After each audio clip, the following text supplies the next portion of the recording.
The third question is, what are the tariffs he is imposing and on which countries? He is imposing 25% tariff on Mexico and Canada. However, there is a little concession that he's given to his automakers that he will suspend this tariffs for all the imports that they make for a period of 1 month. In addition, for energy exports from Canada, the total tariff imposed would be 10%. However, for China, he's added on another 10% of tariffs that makes it a total of 20% tariffs on all goods that are coming in from China. America will impose 25% import duty on aluminium and steel imports, as well as he has also announced that he will impose from 2nd April onwards reciprocal tariffs on EU, India and South Korea, as well as other such nations.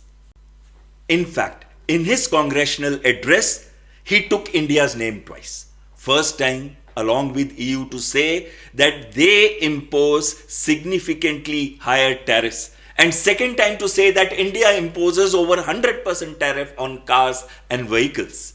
Therefore, imposition of tariffs should be taken extremely seriously by India. The next question that arises is, what are these countries doing about it? Let's take the first example of Mexico. Mexico has a trade surplus of $172 billion.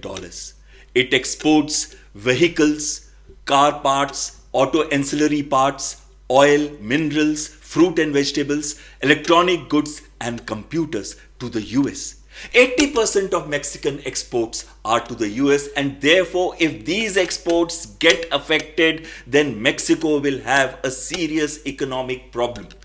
It is for this reason that the Mexican President Claudia is taking her time before she imposes any reciprocal tariffs or makes any comments besides to say that these tariffs are unreasonable. On the other hand, Canada is taking a stronger line. They have a trade surplus of $63 billion, with major exports being crude oil, refined oil, vehicles, auto ancillary parts, electricity, gas, and uranium. What they are doing is they have threatened that they will impose 25% on $30 billion worth of American goods and increase it to 25% on $125 billion worth of American exporting goods. In addition to that, they are also diversifying their exports. They have approached EU and other European nations so that they can export more to these countries and fill in the gap that may come in with respect to America. They are also ensuring that they are going to diversify to other trading nations.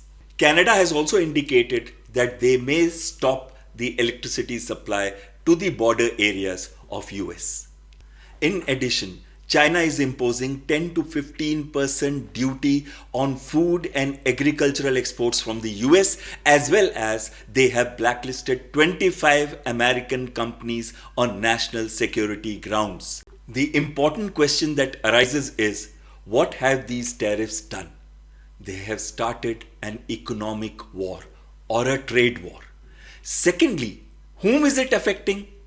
When the tariffs are imposed, it is the importing company or the importing nation that pays these taxes, additional revenue, not the exporting one.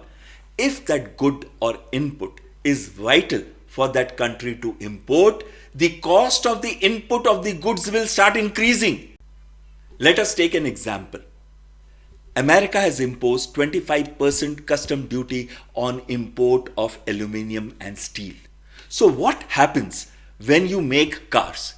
This is a vital component, both aluminium and steel, and therefore the input cost would go up, and so would be the cost of the finally produced good, that is the vehicle or car. Who is going to pay the additional cost? It is the consumer. Therefore, there will be a rise in inflation, and there will be an effect on the consumption as well as on the economic growth of that nation. Third is, it may disrupt supply chains, increase the costs of goods and commodities, and may bring in global inflation, thereby slowing down global economy, which would affect a large number of nations. and it is making to seem America as the bad boy of global world. Please keep watching Global Watch so as to know what happens in the next part.